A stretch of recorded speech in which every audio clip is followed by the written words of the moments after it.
That's it. That's a set of jazz quarter pounders.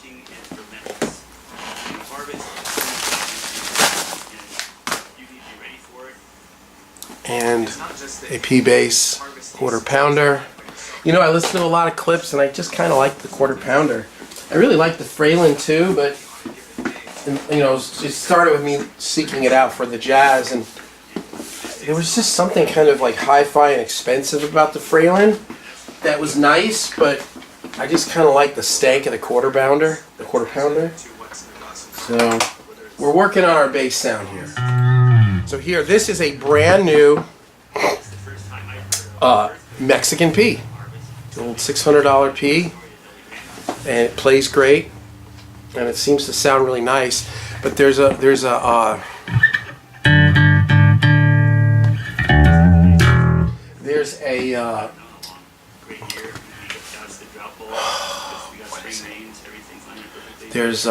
a demo on YouTube of the Mexican P bass pickups in the Mexican P, and then the same bass, the Mexican P with the quarter pounders, and it's like, oh oh, here we go.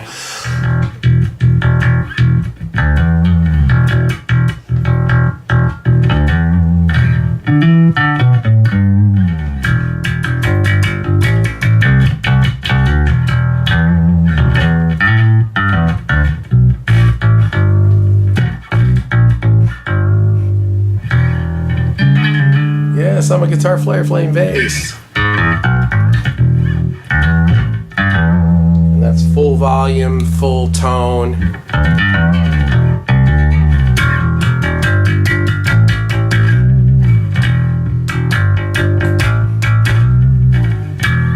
There it is.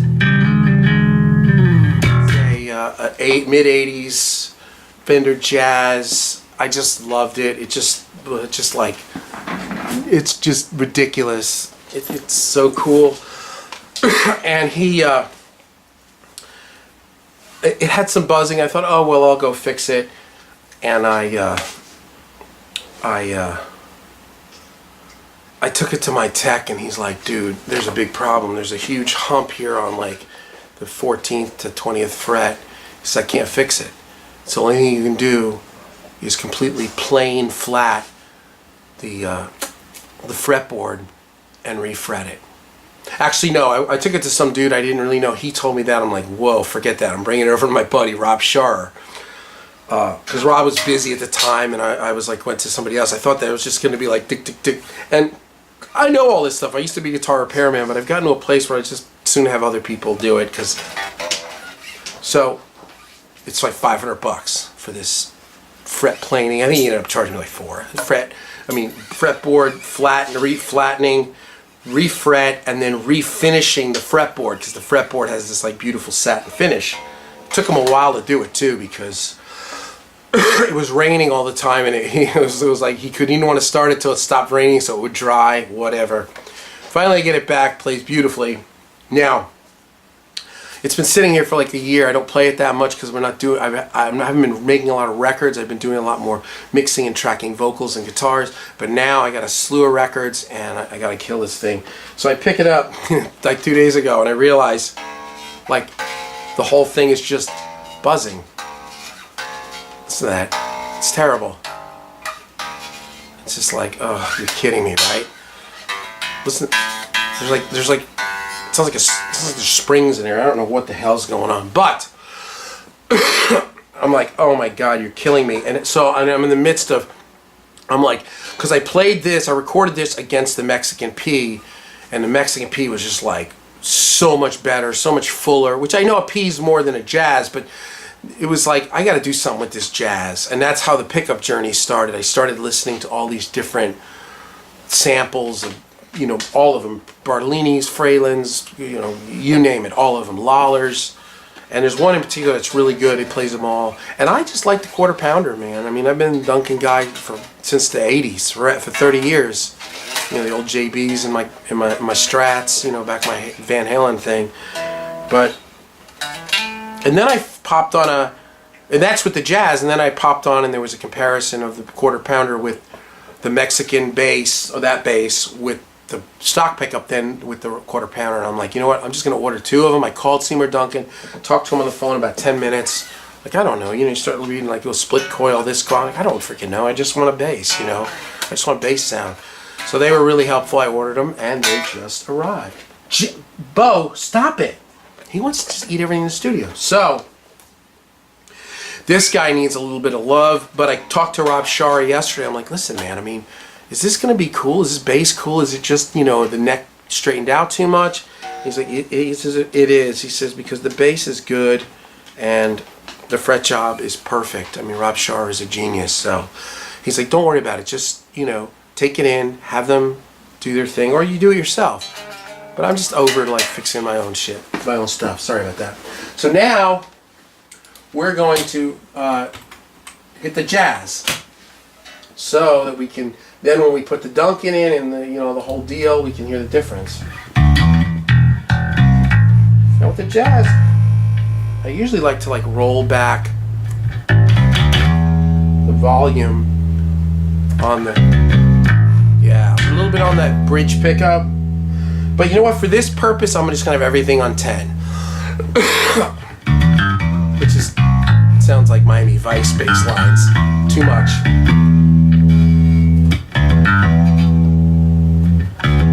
Yeah, I like the rear pickup back about 40%, and I roll the tone back a touch. I'll do that. We don't have to be the. Yeah, there you go. Not quite as hot as the P. All right, here we go, kids. So I think we are good, right? And here's the jazz. And this bass has Mojo Tone Clone 70s pickups, and that's what kind of made me think that it's time to get rid of these, because I did go onto some websites and listen to some clips of a lot of these 70s pickups, lower output clone, like old school, like, you're looking for the Marcus Miller sound. And man, I just wasn't into it. It's not my sound. I don't, I'm not into that music. I don't make a living making that music. I want this thing to have some booty on it. And in the comparison, it was like, oh man, because they had like a 74 pickup, a stock Fender, a vintage this, it had Fralins and Bartolini's and everything, but it also had this quarter pounder here. And I really liked the Fralin too, but this just was more my thing, a little more rock and roll. And it was like, compared to like the 74 vintage pickup that came like with the original Fender Jazzes, it was new. For me, it wasn't, there was no comparison. I just didn't care for that sound. Like, I want this thing, That's what Katy Perry's bass player is using these, So, I mean, and that's kind of more what I do, pop and country and rock.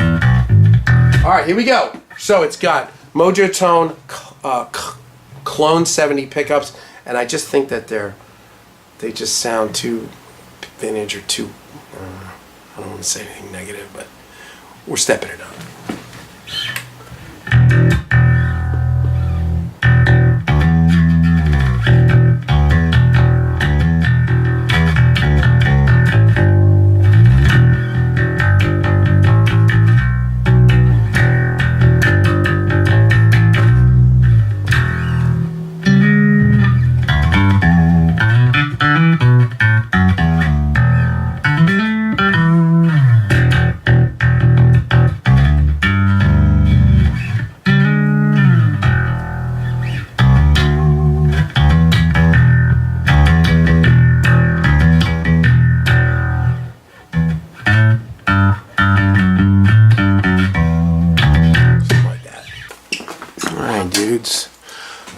I just whacked my hair.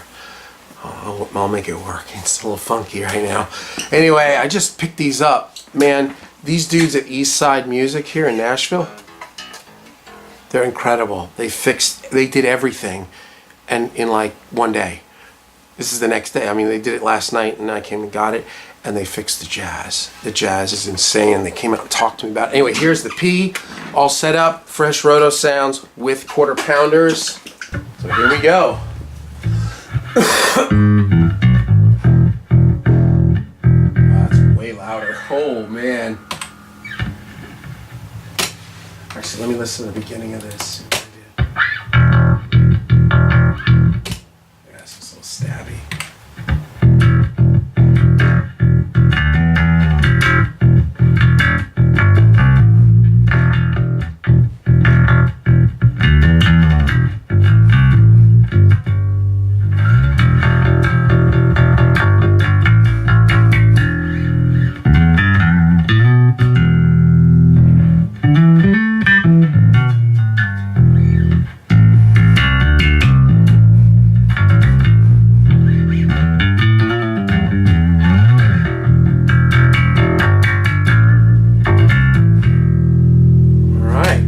So here is P original pickups, Mexican P. And here's the quarter pounders. Yeah. The Mexicans are nice though, but this has got more balls. I'd have to actually back down that volume. This thing's a lot louder, but it's kind of richer and more. It's more rock and roll. All right. Oh, this is really the one I've been waiting to deal with. This is my 85 Jazz that has been kind of it's had a bit of a checkered past. Quarter pounders in it too, all set up. Oh man, now that's a huge difference.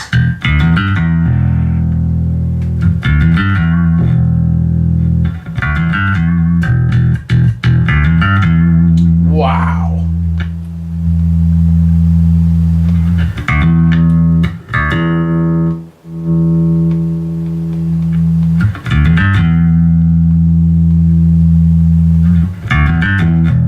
That is just huge. So let me listen to the beginning of kind of the same thing.